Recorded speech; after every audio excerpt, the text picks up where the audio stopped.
Hello friends, எல்லாருக்கும் வணக்கம். எல்லோரும் ஆர்கானிக்கான ஃபுட்டு தேர்ந்தெடுத்து சாப்பிடுங்க, ஆரோக்கியமாக இருங்க.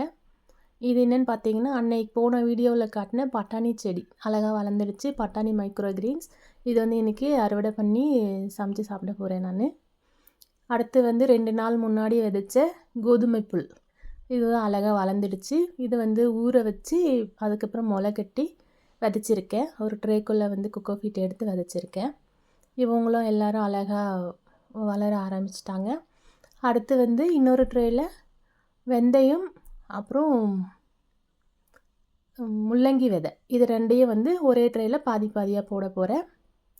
இந்த மாதிரி ட்ரே ஃபுல்லாக கொக்கோபீட் நிரப்பிக்கிட்டு கொஞ்சம் அங்கங்கே விதைச்சிட்டு தண்ணி போட்டு நம்ம ஒரு நாள் மட்டும் ஏதாவது கிளாத் போட்டு மூடி வச்சுடுவேன். அடுத்த நாள் எடுத்துகிட்டு தண்ணி மட்டும் தெளிச்சிக்கிட்டே இருந்தோம்னா அழகாக வளர்ந்துடும். பாருங்கள், இப்படி தான் போட்டிருக்கேன். ரெண்டும் பாதி பாதியில் ஒரே ட்ரேயில் போட்டிருக்கேன். அப்புறம் இந்த பட்டாணி செடி நிறைய வேர் வந்திருக்கு பாருங்கள், அழகாக இருக்குது பார்க்கவே. வீடியோ பிடிச்சிருந்தா சேனல் சப்ஸ்கிரைப் பண்ணிக்கோங்க.